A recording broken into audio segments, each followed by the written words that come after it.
sexto e do sétimo ano, tudo bem com vocês? Como é que vocês estão?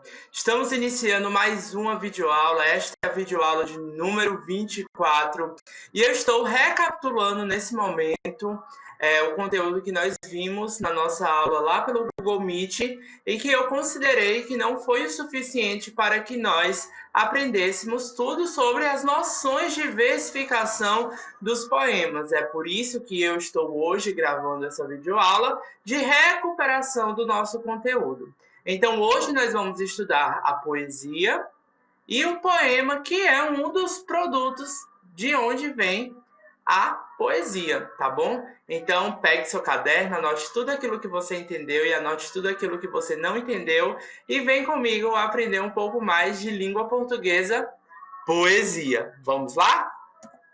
Gente, dentro do nosso estudo de língua portuguesa, a gente vai encontrar justamente essa parte de poesia. Poesia nós confundimos muito com poema, então essa aula é mais para que a gente possa distinguir a diferença de poesia e a diferença de poema. As duas coisas são iguais? Não. As duas coisas são similares? Sim. Mas por que a gente não pode chamar poesia de poema e nem poema de poesia? Porque são coisas que, embora esteja dentro de um mesmo campo, elas são diferentes. Então, a poesia, gente, vem do grego poiesis. No sentido etimológico, significa produção artística ou ainda criar e fazer. Ou seja, tudo aquilo que se volta para a criação, para o fazer artístico, está carregado ali de poesia. Então, essa, portanto, está presente não apenas em poemas, mas também em objetos, paisagens e outras formas de expressão.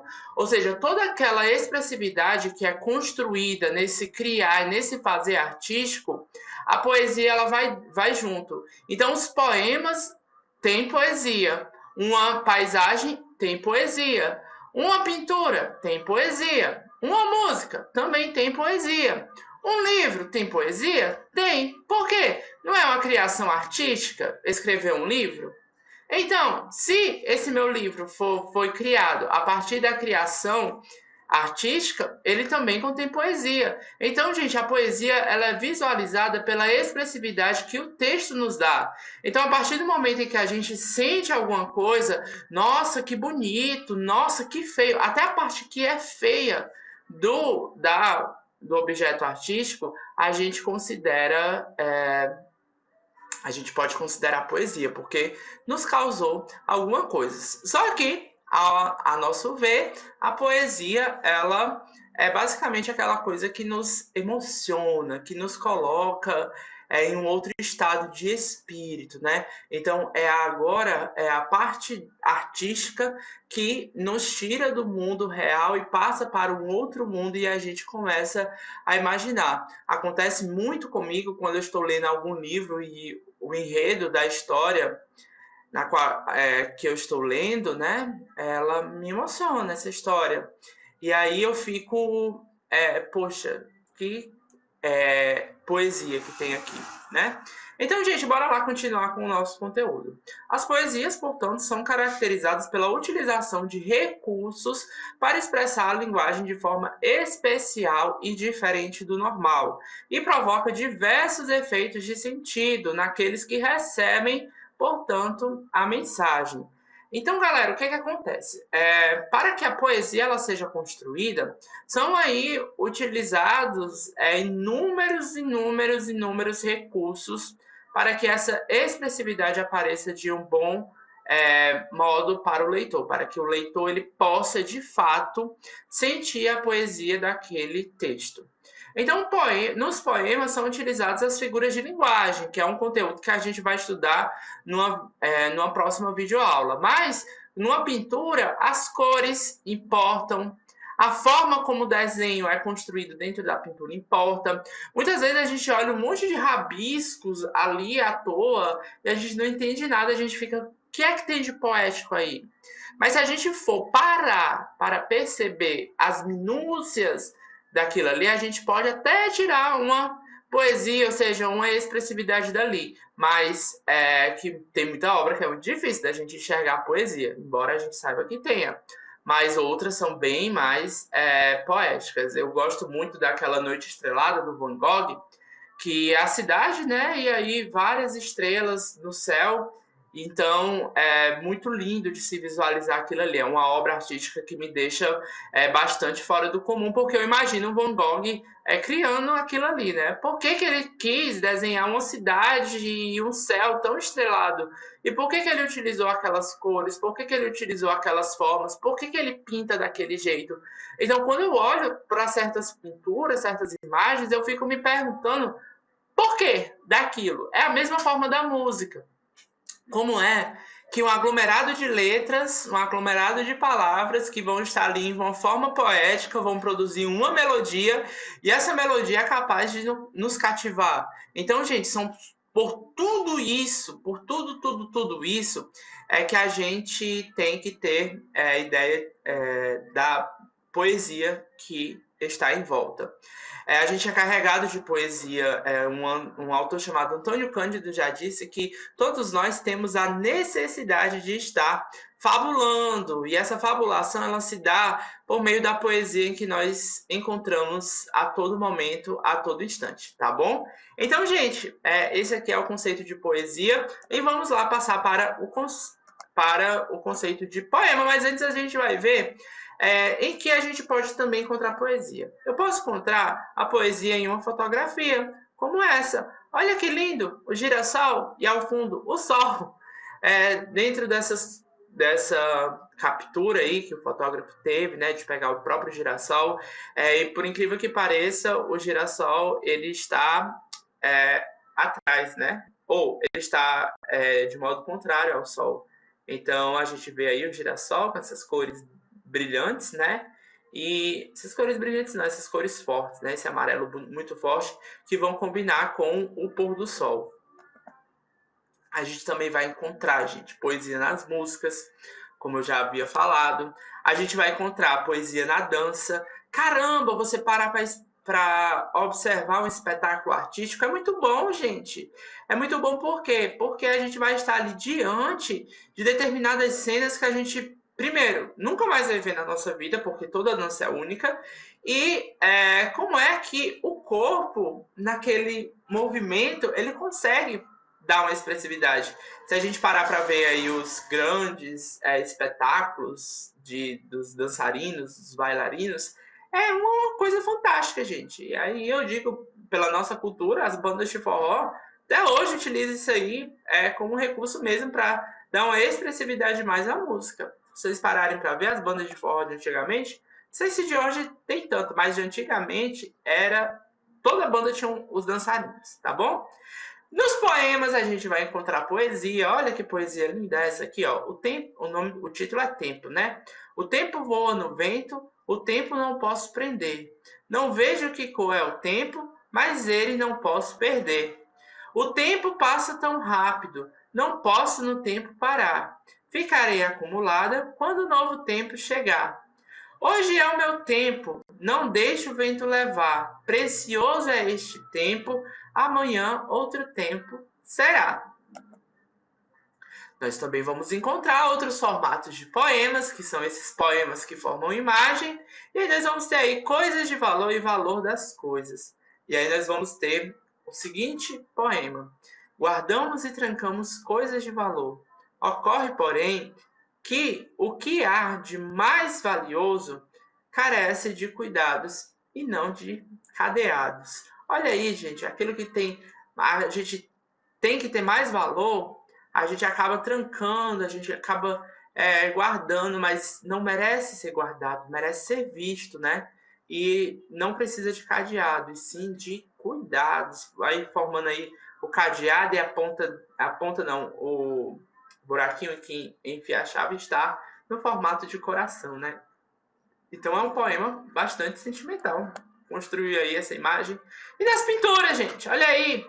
É um monte de franguinho, é um pavão, né? Ali eu acredito que é um pavão, é um pavão.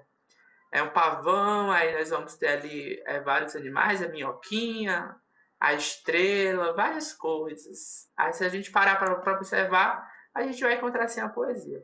Então, gente, saindo aí do tema poesia, vamos passar para o poema, tá bom? O poema também são poesias, mas agora essa forma de expressão vai utilizar as palavras como matéria-prima. Ou seja, o poema é a construção de determinados textos por meio do uso e articulação de palavras. Então, essa articulação de palavras vai se dar a partir do momento em que a gente constrói esse texto por meio de versos, composições poéticas, ou ainda se refere à arte de retratar no papel a poesia. Então, gente, o poema é justamente quando nós pegamos aí as palavras e a gente vai dispor em versos, tá bom? E assim, é por meio desses versos, por meio dessas construções, que essas palavras elas vão fazer sentido, primeiramente, umas com as outras. Segundo, elas vão produzir uma determinada sonoridade ou não. E assim a gente vai encontrar ali o poema, tá? Então, o poema é estruturado em versos e estrofes e eles existem por si mesmos, tá? Então, isso significa dizer que quando eu estou diante de poemas, eles existem porque alguém o construiu, beleza? E eles são formados geralmente por combinações de sons e de ritmos. Perceba aqui que geralmente nem todo poema vai ter essa combinação de som e de ritmo, tá bom? E os poemas muitas vezes se transformam em música, em imagens e conquistam a emoção de muitos. Então, gente, como eu havia falado lá na aula, as músicas são poemas que ganham melodias. Se eu retirar as melodias de uma música, o que sobra vai ser só o quê? A composição das palavras. E aí, se eu pegar essa composição das palavras, eu vou encontrar o quê? O poema, tá bom? Então tem aquela música... Meu amor, juro por Deus que a luz dos olhos meus já não podem esperar. Quero a luz dos olhos meus na luz dos olhos teus sem mais lararará. Se eu tirar essa melodia toda, eu tenho lá. Meu amor, juro por Deus que a luz dos olhos meus já não podem esperar. Quero a luz dos olhos meus na luz dos olhos teus sem mais lararará. E aí, o resto eu esqueci, né? Mas, olha aí, gente. Se eu tirar a melodia, o que sobra é o poema, né? Então, bora lá. Gente, começa a nossa aula, vamos ler esse poeminha aí, do Ferreira Goulart. Por que é poema, gente? Porque cada linhazinha dessa aí, tá certo? A gente vai chamar de verso. E todo texto que é construído em verso é chamado de poema, tá bom? Então, nós vamos ter aí Peru de Natal. O gatinho não tolera comer comida cafona. Aceita sardinha frita, mas adora azeitona. Neste Natal entendeu de melhorar seu menu. Subiu na mesa e mordeu, nada menos que o peru. Levou algumas palmadas por ter se portado mal, mas logo foi perdoado. Jantou o peru de Natal. Então, esse gatozinho astuto, né? Que não consegue comer comida cafona. Comida cafona é comida normal, né? E ele só aceita sardinha se for frita. Adora azeitona. E ele quis melhorar aí o seu menu, né? Sua alimentação. E foi lá e, ó, mordeu o peru. Ele levou algumas palmadas, né, do dono. Porque imaginei você fazer uma ceia de Natal e aí o gato vai lá e pega o peru. Fica meio estranho, né? Mas ele também foi perdoado, mesmo assim comeu ainda peru do Natal, tá bom?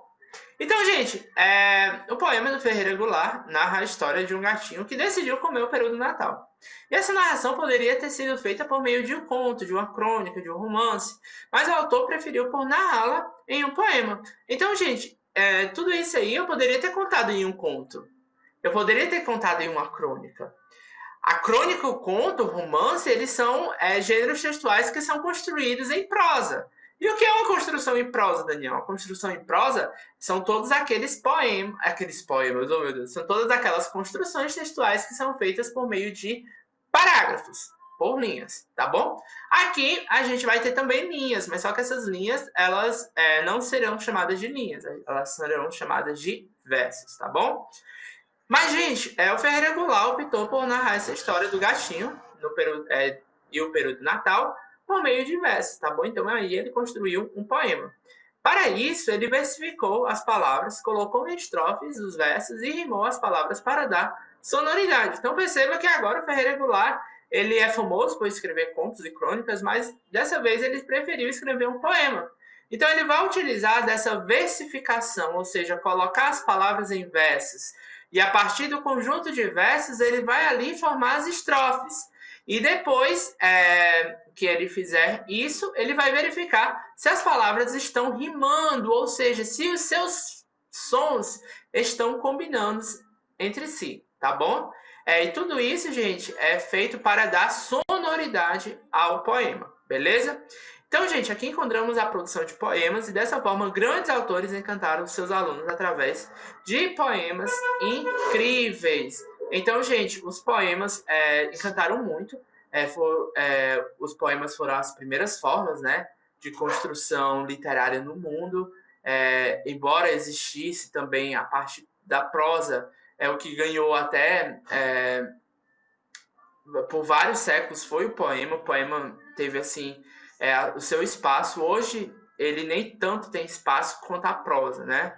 E com a inserção de outras mídias, como o filme, como a música, muitas vezes o poema ele é deixado de lado. Mas isso não significa que a gente não está rodeado de poemas e que a gente tampouco não está rodeado de poesia. Isso sempre vai estar dentro das nossas produções poéticas. Isso tudo vai estar no nosso mundo, beleza? Verso, estrofe e métrica. Gente, falar de poema, a gente primeiro precisa falar de noções de versificação. Isso significa dizer que essas noções de versificação vão orientar a gente a saber como é que aquele poema foi construído. Então, eu tenho verso, eu tenho estrofe e eu tenho a métrica. Isso tudo vai estar relacionado dentro do poema, tá bom? Então, vamos começar pelo verso, que é a essência, né, do poema. Então, o poema só é poema porque ele foi construído em verso. Mas como é que esses versos eles vão se juntar e aí vai ser formadas estrofes e aí vai ter a métrica, tá bom? Que é justamente uma medida de sílabas poéticas que o poeta ele vai utilizar para construir cada verso, tá bom? Então, cada verso, muitas vezes, vai apresentar uma determinada medida, tá bom? E a gente vai ver isso já já.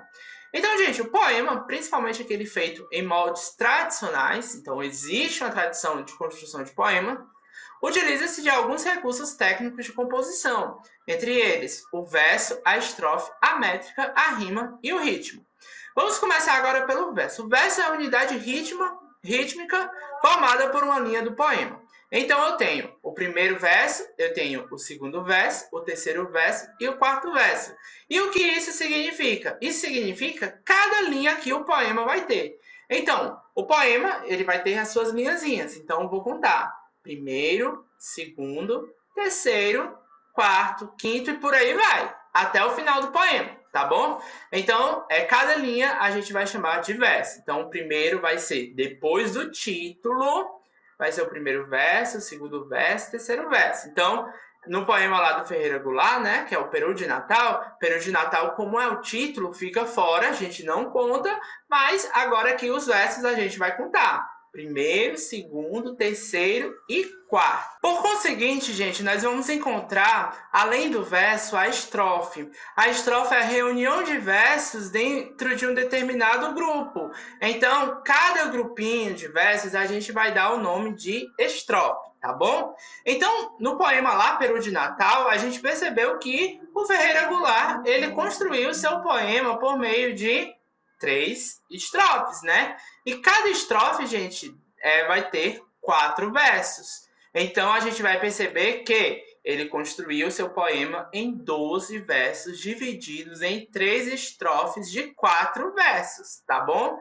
Então, cada conjuntinho de poema, a gente vai encontrar aí as estrofes, tá bom? Gente, muitos poemas são construídos em uma única estrofe, beleza? Então, essas estrofes, ela vai ser única, vai ser um poema com estrofe única, mas muitas vezes a gente vai encontrar separadinho, né? As músicas, elas são separadas em estrofes, tá bom? E aí vai ter aquela estrofe que se repete, aqui atribuímos o nome de refrão, e também, quando se repete outra parte, a gente vai chamar de estribilho, mas Isso é um conteúdo para uma outra aula, beleza? Então, gente, ó, a partir da união, né, de versos, ou seja, o conjunto do verso, que é a estrofe, a gente vai dar um nome à estrofe. Então, uma estrofe que é formada por apenas um verso, ela vai ser chamada de monóstico, tá bom? Aí nós vamos ter o dístico, que é a estrofe formada por 2 versos, por 3 o terceto, por 4 quarteto, por 5 quintilha, por 6 a sextilha, a sétima a gente vai ter 7 versos, a oitava com 8 versos, a nona com 9 versos e a décima por 10 versos. E aí se a gente encontrar aí com mais versos, a gente vai chamar de polistrofe, sei lá como é que a gente vai chamar. Mas, comumente, os poemas eles são formados em até 10 versos, mas isso não é obrigação, tá bom, gente? E, galera, por fim, a gente vai ter a métrica. E é nesse momento que eu vou pedir para vocês o máximo de atenção, porque é complicado, certo? A métrica de um poema. Gente, falar de métrica é justamente a medida que o verso ele vai ter. E essa medida vai ser feita por meio da quantidade de sílabas poéticas que um verso vai ter, tá bom? E esse processo de contar qual a métrica daquele verso a gente vai chamar de escansão, tá bom?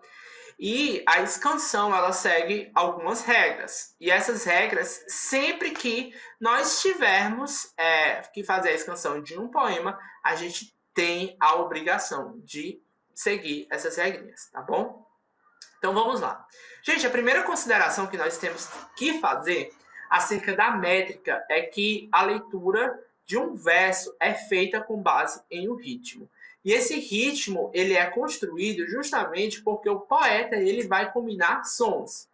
A rima é a combinação entre versos, né, da última palavra. Só que dentro do verso, tá certo? No meio da leitura, essas palavras elas também vão gerar um ritmo, que é isso que vai dar sonoridade também ao poema, além da ritmo, ou além da rima, além da rima, tá bom? E as sílabas, gente, quando nós formos contar, então tem uma, 2, 3, 4, 5, 6, 7 sílabas, eu vou contar até a última sílaba tônica de cada verso. Como assim, Daniel?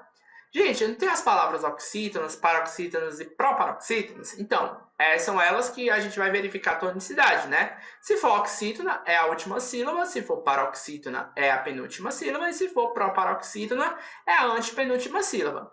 Então, o que é que vai acontecer aqui? A gente vai pegar, tá bom? O poemazinho. E aí, esse poemazinho, ele vai... esse poemazinho a gente vai contar até a sílaba tônica da última palavra, tá bom? Então, a gente vai ver já já.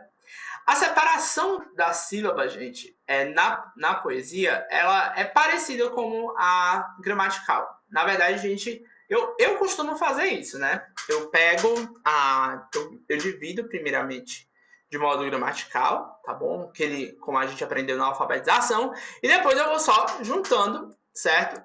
As regras as regras das separações silábicas poéticas, tá bom?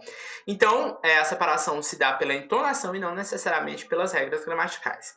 E geralmente, gente, os ditongos eles ficam juntos durante a separação silábica. Como assim? Gente, os ditongos eles vão formar ali a sílaba, tá bom? Mas eles vão ficar juntos. Tá? Dentro da mesma sílaba. Acontece também na gramática, né?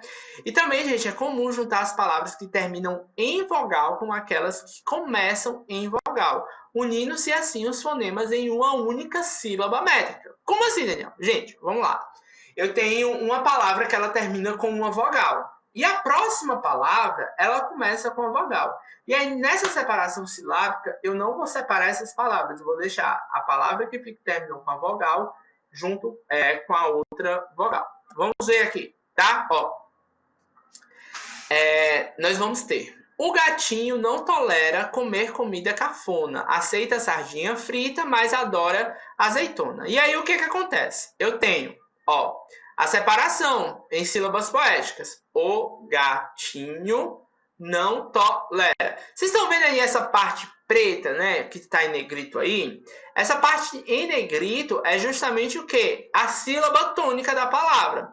Então, tolera é uma palavra paroxítona. Então, vou contar a escansão desse verso até a penúltima sílaba. Então, o gatinho não tolera. 7 sílabas. E urá, descarta, gente. Joga fora, tá bom? E aí, no segundo verso, comer, comida, cafom.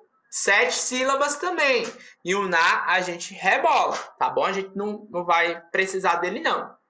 Aceita sardinha frita. Aceita sardinha frita. Aí o tá a gente joga, tá? E conta até o free, tá? Mas, gente, olha aqui, ó. Mas adora azeitona. Olha ali, ó. No final da palavra adora e a próxima palavra é azeitona, a gente vai ter uma palavra que termina com vogal e outra que começa com vogal também. Essa sílaba aqui, tá, gente, era para ser junta, não era para ser separada. Por que eu, Daniel, tive que separá-las? Vocês estão percebendo que geralmente essas palavras elas vão estar unidas. Por quê? Porque, gente, vamos contar aqui, ó. Mas adora azeitona. Olha, eu tive, mas adora azeitona. Aí eu contei 7, né? Tem aí 7 sílabas. E aí se eu tirasse, gente, essa sílaba aí, tá? Urado A, iria ficar com 6 sílabas. E aí ia quebrar a sequência de 7 sílabas poéticas que no decorrer do poema a gente encontrou. Beleza? Então, gente, dependendo do número de sílabas poéticas de cada verso, ele vai apresentar as seguintes denominações. Para um verso com único sílaba poética, tá? Eu tô falando aqui de sílabas poéticas, não de sílabas gramaticais. A gente vai ter um monossílabo, tá? Um verso monossílabo. Aí eu com 2 sílabas poéticas, um dissílabo. E aí quando eu encontro com 5 sílabas, a redondilha menor. Com 7 sílabas, uma redondilha maior. Com 10 sílabas, um decassílabo. Com 12 sílabas, um alexandrino, tá bom? Então, durante a tradição da criação de poemas, muitos poetas escreveram em versos decassílabos. Então, Daniel, pela sequência lá que você deu do poema lá do Ferreira Goulart de 7 sílabas, isso significa dizer que cada verso daquele é uma redondilha maior? Gente, se for seguindo pela métrica. Gente, depois desse percurso todo sobre poesia, poema, métrica, verso, estrofe, finalmente nós vamos chegar ao final, que é falar sobre rima e ritmo. Os grandes poemas eles foram construídos com base nessa sonoridade que é construído por meio da união desses 2 elementos, tanto a rima quanto o ritmo.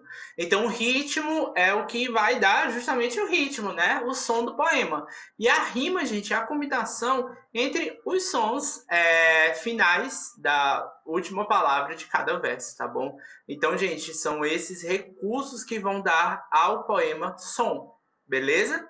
Então, a rima é o que proporciona a sonoridade e o ritmo e musicalidade aos poemas. E, além disso, designa a repetição de sons idênticos ou semelhantes no final dos vocábulos ou das sílabas poéticas. Então, gente, a rima vai ser justamente essa combinação desses sons idênticos que vão estar lá no final dos vocábulos ou das sílabas poéticas. Vocábulos são palavras, tá bom, gente? E de acordo com a combinação da rima, elas são classificadas em sistemas de rima, que são compostos pelas letras do alfabeto, que iniciam com a letra A e terminam com a letra Z. Como assim, Daniel? Vamos lá.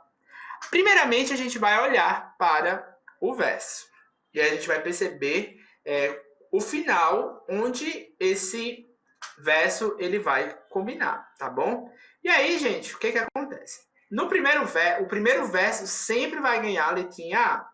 E aí a gente vai procurar dentro da estrofe, ou no decorrer do poema, outro que combine com a mesma terminação da palavra. Então vamos lá, ok. A gente vai ter aí, o gatinho não tolera. Qual é a terminação de tolera? Esse ela, tá bom? E aí a gente vai colocar sempre o A. Só que vamos olhar agora para as outras sílabas. Ou as outras terminações dos versos. Eu tenho ona, eu tenho ita e eu tenho ona novamente. Então não tenho nenhum outro verso que combine com era. Então a gente vai passar para a próxima letrinha. E aí a gente vem aqui, ó, comer comida cafona. E aí eu coloco B. Por quê? Eu não encontrei nenhuma que combina com A. E aí vou procurar ali nos versos que sobram se tem algum com a terminação ona. E aí eu tenho o último ali, ó, azeitona. Por isso que eu vou lá e coloco novamente a letrinha. Opa! Aí eu coloco embaixo a letrinha B. Só que vai sobrar um verso, né? E esse verso não combina com o outro. E aí a gente coloca C. E aí, gente, é sempre isso, tá? Combinou o finalzinho, coloca a letrinha, tá? Então, ó, cafona rima com azeitona. Então, eles são compostos justamente por essas combinações, beleza? E aí, gente, vamos perceber isso aqui de uma forma melhor nesse soneto aqui do Luiz de Camões, tá bom? Então, primeiro eu vou fazer a leitura desse soneto, que é a coisa mais linda, tá? E depois a gente vai lá e ver como é que foi feito esse esquema rimático do poema. Bora lá! O amor é fogo que arde sem se ver. É ferida que dói e não se sente. É um contentamento descontente. É dor que desatina sem doer. É o não querer mais que bem querer. É um andar solitário entre a gente. É nunca contentar-se de contente. É um cuidar que ganha em se perder. É querer estar preso por vontade. É servir a quem vence, o vencedor. É ter com quem nos mata lealdade. Mas como causar pode ser favor? Nos corações humanos, amizade? Se tão contrário assim é o mesmo amor. Lindo, né? Isso aí foi um poema escrito por um grande português chamado Luiz Vaz de Camões, aí, considerado patrono da língua portuguesa, tá bom? Mas, galera, vamos ao que interessa aqui. Vamos olhar aqui o esquema rimático. A gente sempre vai olhar para a última palavra de cada verso, né? Então, aí eu tenho aí ver, sente, descontente e doer. Bora ver qual palavra rima com qual? Primeira linha, sempre o azinho, tá bom? Então, primeira linha, A. Qual é a outra palavra dentro dessa estrofe que vai combinar com a palavra ver? Doer, que tem a mesma terminação, né? Esse erzinho. E aí eu vou lá na última, não importa, gente, se tá lá na quarta, na quinta, na sexta, na sétima, na décima, eu vou lá e coloco, tá? O A. E aí eu passo para o segundo verso, né? E aí qual é a palavra que combina com sente, descontente, que tem a mesma terminação, esse int, né? Então, vou lá e coloco o B nas duas, beleza? Então, vou combinando. Aí, galera, bora lá. Ó, vamos voltar novamente e perceber que na segunda estrofe eu também vou ter uma palavra que termina em ER, duas, né? Que é o primeiro e o segundo verso também. E aí eu coloco, repito novamente aí o A, tá bom? Sente, descontente, combina com gente e contente. Novamente eu coloco aí o B. Já nas duas últimas estrofes, galera, isso não vai ocorrer. Por quê? Porque o que é que está acontecendo ali? Está acontecendo que vontade, vencedor e lealdade não combinam com nenhuma dessas palavras que já foram anteriormente. Aí o que é que vai acontecer? Eu vou lá e coloco outra letrinha, tá bom? Então, querer estar preso por vontade com C. Qual é a outra palavra que combina com vontade? Lealdade. E eu vou lá e coloco o quê? C novamente. E aí sobrou aí o vencedor, né? E eu vou colocar a letra D, porque não tem nenhum outro verso, né? Aqui nessa estrofe. Mas, gente, favor e amor combina com vencedor. E aí eu coloco lá D, tá bom? E, por fim, eu tenho a letra C aí, que combina com amizade. Beleza? E, gente, da forma como estão dispostas as rimas dos dois primeiros quartetos, né? Cada conjunto de 4 versos, né? 4 versos dentro de estrofe a gente vai chamar de quarteto, estão sob o sistema de A, B, A, tá bom? E aí, esse esquema aí vai ganhar um nome, tá certo? Então, é uma estrofe interpolada ou oposta, tá bom? Então, quando eu tenho sempre esse A, B, B, A, eu vou encontrar isso, beleza? Já as rimas dos terceiros, gente, vão se organizar em C, D, C e D, C, D. E aí vão ser chamadas rimas cruzadas ou alternadas, tá bom? E ainda mais rimas paralelas que ocorrem no sistema AABB ou CCDD, beleza? Gente, isso aqui eu já falei. Pronto. Opa. Já falei. Pronto. Gente, além da exposição, também é possível classificar as rimas em ricas e pobres. Como assim? Ó, a gente sempre vai pegar esse conjuntinho de palavras que formam. Então, vou olhar sempre o conjunto A, o conjunto B, o conjunto C, o conjunto D. E aí eu vou olhar para a classe gramatical dessas palavras que estão lá. Se essas classes gramaticais pertencerem, se essas palavras pertencerem à mesma classe gramatical, tipo substantivo e substantivo, eu vou ter ali o quê? É uma rima pobre. Mas se eu tiver palavras de classes gramaticais diferentes, do tipo um substantivo e um verbo, a gente vai ter aí uma rima rica, tá bom? Então, amor é fogo que arde sem se ver. Ver é verbo. E aí, lá embaixo, na sílaba, ou no verso que combina com ver, né?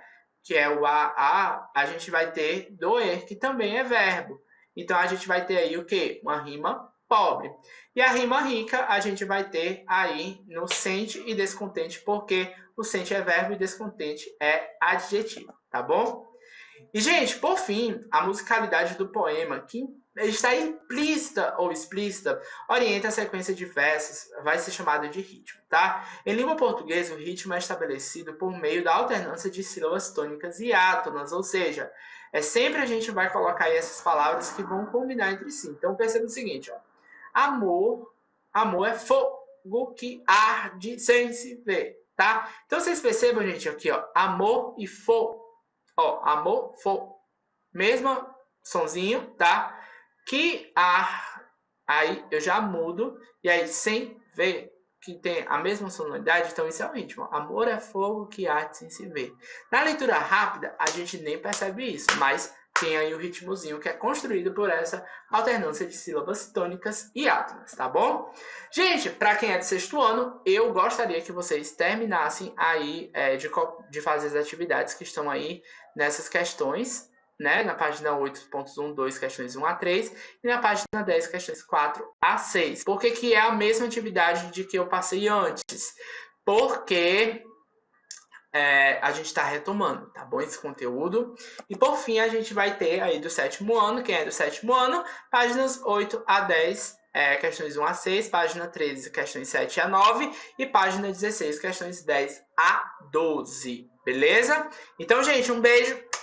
Beijo pro sexto, beijo pro sétimo ano. Até a próxima aula. Se cuidem e fiquem com Deus. Valeu, gente!